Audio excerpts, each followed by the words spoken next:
بسم اللہ الرحمن الرحیم۔ محترم حضرات، تعلیم القرآن کے سلسلے میں جو ماہ مبارک میں ہمارا ایک سلسلہ چلا کرتا تھا، ہم قرآن مجید کی 30ویں پارے کی آخری صورتوں کے ساتھ کچھ سورہ بقرہ، سورہ آل عمران وغیرہ جیسی صورتوں کے مخصوص آیات جن میں اہل ایمان کو خاص طور سے مخاطب کیا گیا ہے، اس پر ہم گفتگو سنتے تھے اور ان آیات کریمہ کی تلاوت کرتے تھے۔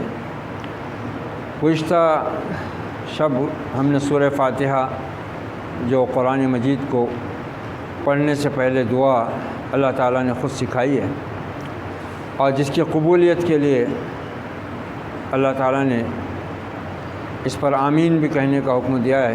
نبی صلی اللہ علیہ وسلم نے فرمایا کہ جب نماز میں بھی امام غیر المغضوب علیہم ولا الضالین پر آمین کہے تو تم بھی آمین کہو۔ آمین کا مطلب ہوتا ہے کہ اللہ ہماری اس دعا کو قبول فرما، یا اللہ جیسا تو نے ہمیں سکھایا ہے ایسا ہی ہو۔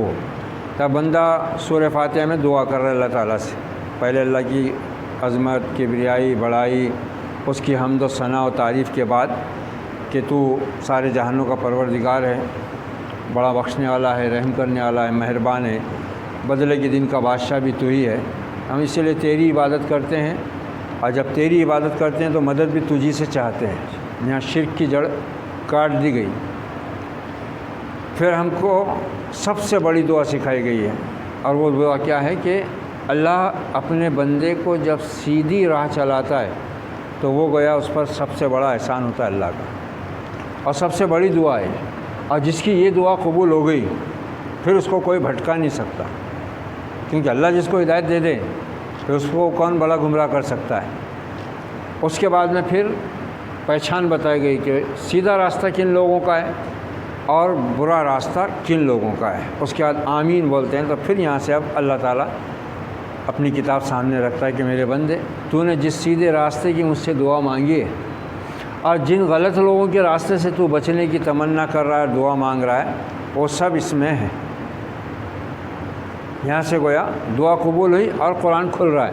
الف لام میم ذالک الکتاب لا ریب فیہ، یہ حروف مقطعات ہیں۔ کچھ لوگوں نے اس کے معنی بیان کرنے کی کوشش کی ہے، مگر اس کی کوئی ضرورت نہیں ہے۔ بس یہ ہے کہ یہ حروف مقطعات ہیں، اور عام طور سے امت میں آج تک یہی بات مشہور رہی ہے کہ ان حرفوں یا ان لفظوں کا صحیح مطلب اللہ تعالیٰ ہی جانتا ہے۔ بس یہ ہم سمجھ لیں کہ یا تو یہ سورت کا نام ہے سورت کے آغاز میں، یا پھر یہ کہ ایک علامت ہے پہچان کے لیے۔ اس کی کھوج خوریز میں پڑھنا، بلا وجہ اس میں عربی ادب کے نقطے بیان کر کے اس کو بوجھل بنانا، ایک سب غیر ضروری چیزیں ہیں۔ ذالک الکتاب لا ریب فیہ، یہ وہ کتاب ہے جس میں شک تو نہیں ہے، اس میں شک کی گنجائش ہے ہی نہیں، لیکن ہدایت اس سے پاتے ہیں صرف کون؟ ھدی للمتقین، ہدایت پائیں گے اسے صرف متقی۔ اب دیکھو قرآن کو رمضان میں نازل کرنے کا اللہ تعالیٰ نے اسی سورہ بقرہ میں آگے بیان فرمایا ہے کہ رمضانی کا مہینہ تھا جس میں ہم نے اس قرآن کو نازل کیا ہے، اور اسی لیے تم پر اس مہینے کے روزے فرض کیے ہیں، اور ان روزوں کے فرض کرنے کا دوسرا مقصد بھی یہ ہے کہ تمہارے اندر تقویٰ پیدا ہو۔ اب اللہ تعالیٰ یہاں پہلے ہی کہہ رہا ہے سورت کے شروع میں کہ اس سے ہدایت متقی لوگوں کو ہی مل سکتی ہے۔ کتاب لا ریب و شک ہدایت کی ہے، السرتپا حق ہے، اس میں کوئی شک کی گنجائش ہی نہیں، لیکن اس سے فائدہ، اس کی ہدایت سے روشنی، اس کے علم سے روشنی وہی پائیں گے جو متقی ہوں گے۔ اب متقی کون ہے؟ اس کا خود اللہ تعالیٰ نے آگے کی آیات میں، دیکھو یہ بہت اہم ہے۔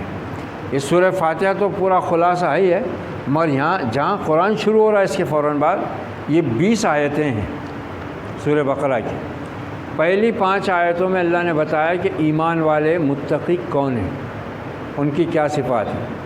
پھر آیت نمبر 6، 7 2 آیتوں میں کافروں کا ذکر کر دیا۔ اس کے بعد آیت نمبر 8 سے لے کر 20 تک منافقوں کا ذکر ہے۔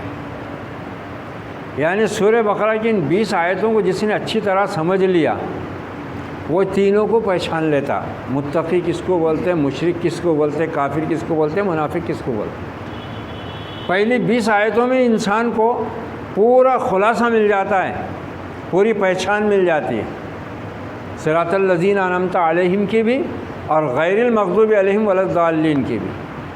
اور اسی لیے اللہ تعالیٰ نے دیکھو شروع قرآن میں اتنی بڑی سب سے بڑی صورت رکھ دی، 40 رکوع ہے اس میں، 2.5 پارے کی ہے، پہلے پارے سے شروع ہو کے تیسرے پارے کے 8ویں رکوع پہ جا کے ختم ہو رہی، سارے احکام تقریباً آ گئے ہوئے اس میں، ہر بات آ گئی ہے اس میں، عبادات کی کیا، معاملات کی کیا، نماز، روزہ، حج، زکوٰۃ، نکاح، طلاق، وراثت، جہاد، سب۔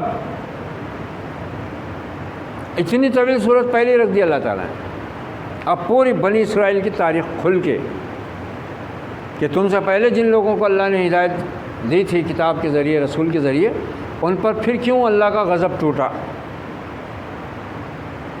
جن لوگوں کو تم سے پہلے کتاب دے کر رسول کے ذریعے ہدایت واضح کی گئی تھی، وہ پھر علم آنے کے بعد اللہ کی طرف سے وہ علم پہنچنے کے بعد گمراہ کیوں ہوئے، یہ سب بتایا گیا ہے۔ یعنی جو دعا مانگی جا رہی ہے اللہ تعالیٰ اس کا پورا سامنے خلاصہ بیان کر رہا ہے، اس کی وضاحت کر رہا ہے کہ یہ ہے وہ سبب، ہدایت پانا چاہتے ہو تو متقی بنو، گمراہی سے بچنا چاہتے ہو تو اللہ کی آیات کی پیروی کرو، اس کے رسول کے طریقے پر چلو، اللہ کے غضب سے محفوظ رہنا چاہتے ہو تو یہود جیسی شرارتوں سے باز آ جاؤ۔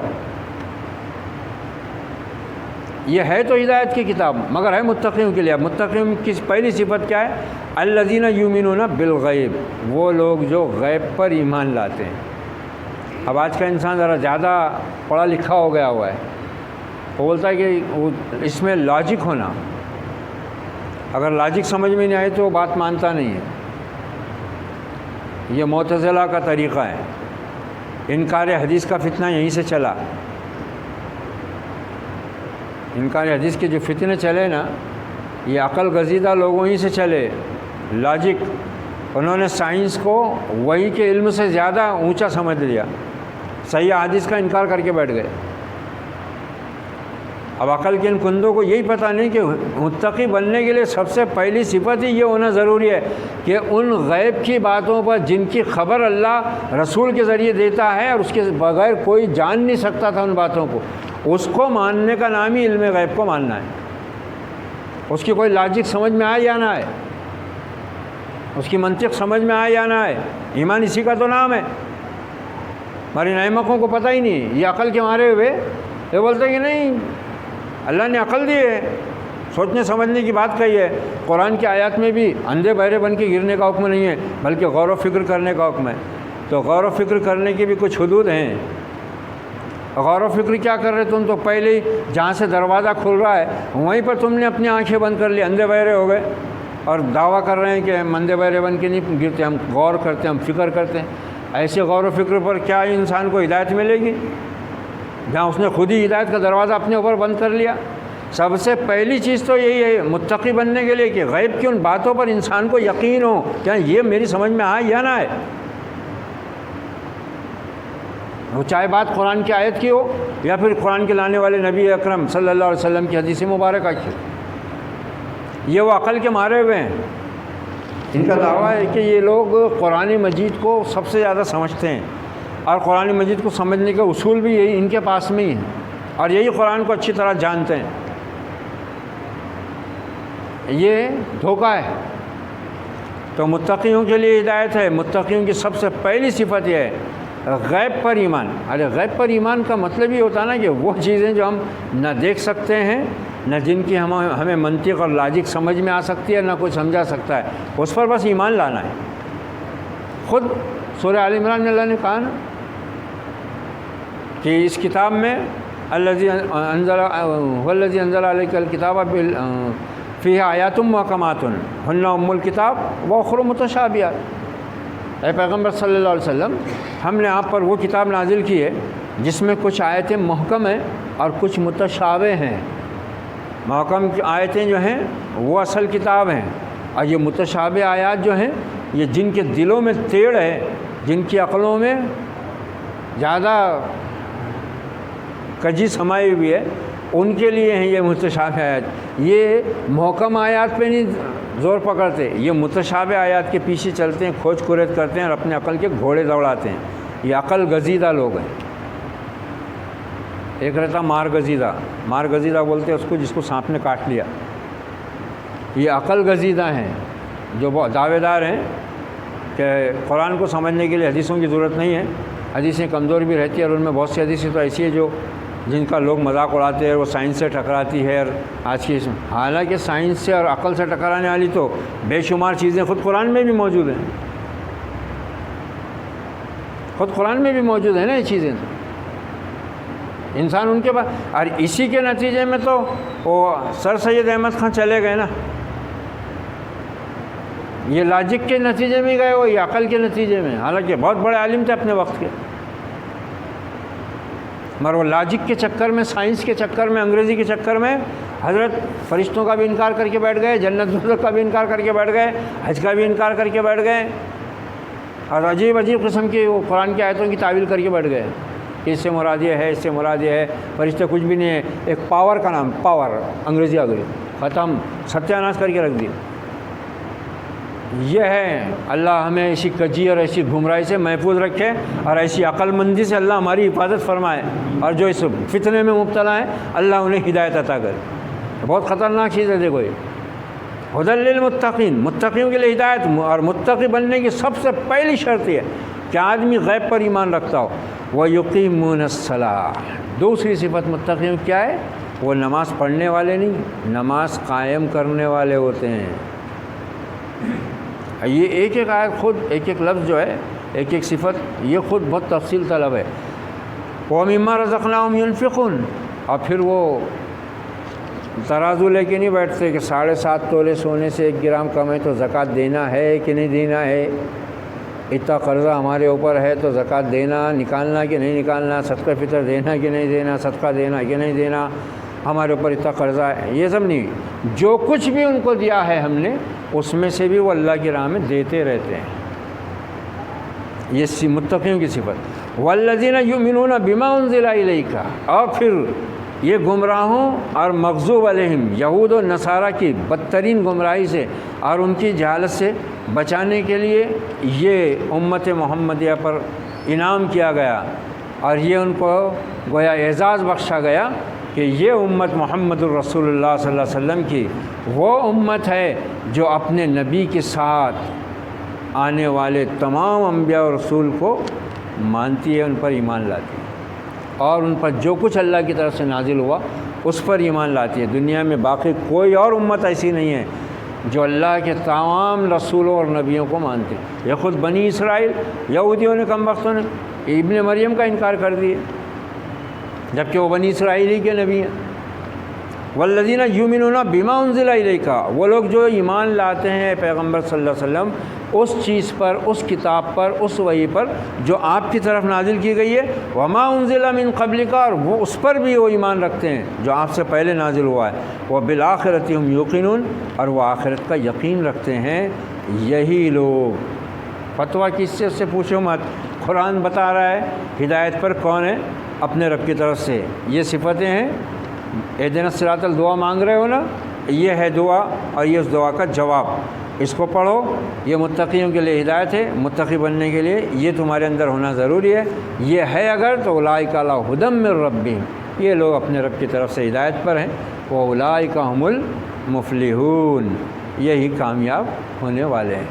اللہ ہمیں صحیح عقل اور صحیح سوجھ بوجھ عطا فرمائے، اور ہمیں دین کی گہری بصیرت عطا کرے، اور اپنی کتاب ہدایت پر غور و فکر کرنے کے لیے اپنی عقل کی بجائے اپنے نبی اور اپنے نبی کے مقدس صحابہ کے خیالات، ان کے آثار اور ان کی تفسیر پر ہمیں پورے اطمینان قلب کے ساتھ ایمان لانے اور عمل پیرا ہونے کی توفیق عطا فرمائے۔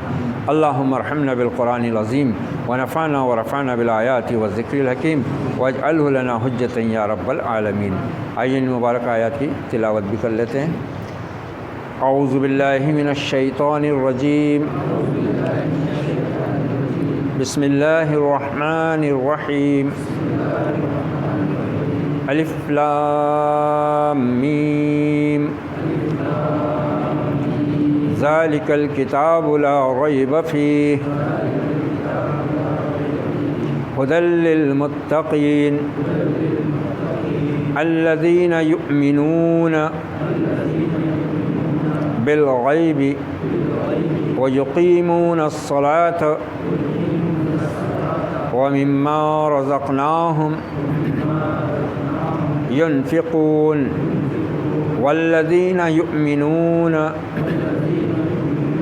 بما أنزل إليك وما أنزل من قبلك وبالآخرة هم يوقنون أولئك على هدى من ربهم وَأُولَئِكَ هُمُ الْمُفْلِحُونَ